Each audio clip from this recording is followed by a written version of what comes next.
혹시 ASMR이라고 들어보셨나요? 아마 대부분은 고개를 갸웃하실 텐데요.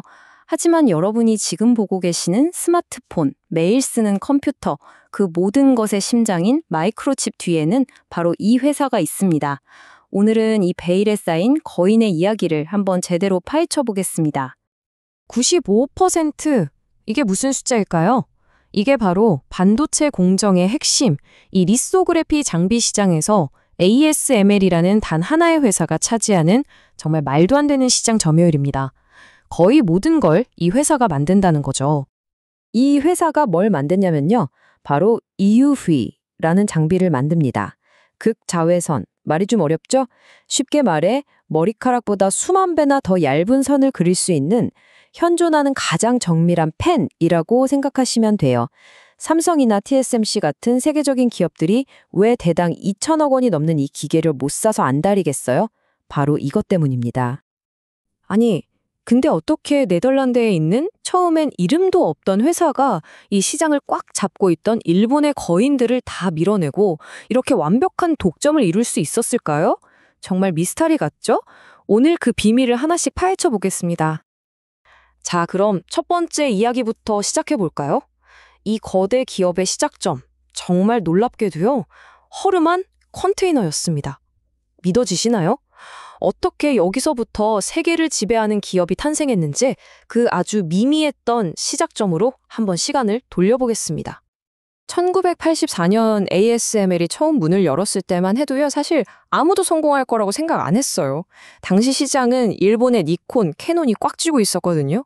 심지어 같이 시작했던 파트너 회사마저 이거 안 되겠다 싶었는지 몇 년 못 가서 지분을 다 팔고 나가버렸을 정도니까요. 정말 처참한 시작이었죠. 그런데 이런 ASML에게 한 줄기 빛이 있었으니 바로 대만에서 막 시작한 또 다른 언더독 TSMC였습니다. 이 둘의 만남이 정말 운명적이었어요. ASML은 오직 TSMC의 생산성을 높이는 데 집중했고 이 과정에서 기술력을 폭발적으로 성장시키게 됩니다. 서로가 서로에게 구원자였던 셈이죠.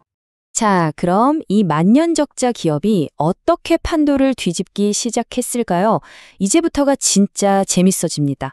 모든 걸 바꿔버린 ASML의 게임 체인저, 그 기술 이야기로 넘어가 보죠. 이야기를 계속하기 전에 아주 중요한 개념 하나만 딱 짚고 갈게요. 바로 리소그래피, 우리말로는 노광공정이라고 하는데요. ASML의 천재성이 바로 이 지점에서 폭발하거든요. 이게 뭔지 알아야 이래서 대단하구나 하고 무릎을 탁 치실 겁니다. 이걸 아주 쉽게 비유해 볼게요. 자동차 공장에서 거대한 프레스로 철판을 쾅 찍어서 자동차 문을 만들잖아요? 리소그래피는 그거랑 비슷해요. 다만 쇠가 아니라 실리콘 웨이퍼라는 얇은 판에 빛으로 회로라는 아주 복잡한 무늬를 새겨 넣는 거죠. 상상도 안 될 만큼 정밀하게요. 자, 여기서 ASML의 첫 번째 혁신이 터집니다. 바로 듀얼 스테이지 기술이에요. 이게 뭐냐면 이전에는 웨이퍼 하나 저거 끝나야 다음 걸 넣었거든요. 근데 ASML은 한쪽에서 회로를 새기는 동안 다른 한쪽에서는 다음 웨이퍼를 미리 준비하고 측정한 거예요.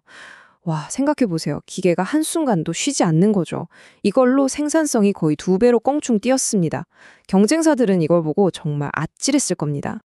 그리고 두 번째 혁신은 정말 기발합니다. 액침 노광 기술인데요. 렌즈와 웨이퍼 사이에 순수한 물 한 방울을 채워 넣은 거예요. 에게, 고작 물 한 방울? 쉬프시죠?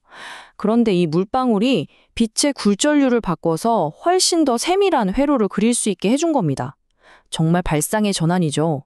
이런 간단한 아이디어로 기술의 한계를 뛰어넘어 버린 거예요. 그런데 이런 엄청난 기술들, 이게 전부가 아니었습니다. 사실 ASML의 진짜 무서움, 진짜 비밀병기는 하드웨어가 아니라 그들의 철학에 있었어요. 경쟁사와는 완전히 다른 접근 방식이었죠. 이 표를 보시면 그 차이가 한눈에 들어옵니다. 당시 최강자였던 니콘을 보세요. 렌즈부터 시작해서 웬만한 부품은 전부 자체 제작입니다. 우리가 최고니까 우리가 다 만든다. 이런 자신감이었죠. 그런데 ASML은요? 정반대였습니다. 렌즈는 독일의 칼자이스, 레이저는 미국의 사이머, 이런 식으로 각 분야 세계 최고 기업들과 손을 잡은 겁니다. 이게 바로 ASML 성공의 세 가지 기둥입니다. 첫째, 파트너십. 혼자 다 하려고 하지 않고 최고의 전문가들과 협력했죠. 둘째, 모듈러 설계. 레고 블록처럼 부품을 표준화해서 쉽게 교체하고 업그레이드할 수 있게 만들었어요. 마지막으로 소프트웨어. 이걸 단순히 기계 돌리는 코드로 본 게 아니라 고객의 문제를 해결하는 핵심 역량으로 키웠습니다. 특히 이 모듈러 설계가 정말 신의 한 수였어요. 고객 입장에서 생각해 보세요. 기술이 발전했다고 매번 2천억 원짜리 기계를 새로 살 순 없잖아요. 그런데 ASML 장비는 필요한 부품, 즉 모듈만 교체하면 최신 성능으로 업그레이드가 가능한 겁니다. 비용은 새 장비의 3분의 2 정도밖에 안 들고요. 이러니 고객들이 ASML을 떠날 수가 있겠어요? 이건 그냥 설계가 아니라 고객을 꽉 붙잡아두는 강력한 비즈니스 모델이었던 거죠. 그리고 소프트웨어. 다른 부품은 다 최고 전문가에게 맡겼지만 소프트웨어만큼은 절대 외주를 주지 않았습니다. 왜 그랬을까요? ASML은 소프트웨어를 기계를 돌리는 도구가 아니라 고객의 문제를 푸는 열쇠라고 생각했어요. 수많은 데이터를 분석해서 공정 문제를 해결해주는 그 노하우야말로 돈 주고도 살 수 없는 우리만의 핵심 자산이라고 본 거죠. 자, 이제 마지막 장입니다. 실패 직전의 작은 회사에서 시작해서 이제는 전 세계 반도체 산업에 목줄을 쥔 거인이 된 ASML. 이들의 이야기에서 우리는 어떤 교훈을 얻을 수 있을까요? 결론적으로 ASML의 압도적인 힘은 듀얼 스테이지나 액침 노광 같은 어떤 대단한 발명품 하나에서 나온 게 아니라는 겁니다. 그게 핵심이 아니에요. 진짜 핵심은 개방적인 협력, 모듈화, 그리고 소프트웨어 전문성이라는 이 철학들이 서로 맞물려 돌아가는 거대한 시스템을 만들었다는 데 있습니다. 이건 경쟁사들이 기술 하나 베낀다고 해서 절대 따라할 수 없는 그들만의 성벽이었던 거죠. 오늘 이야기를 마무리하면서 이런 질문을 던져보고 싶네요. 오늘날 모든 산업이 점점 더 복잡해지고 있잖아요.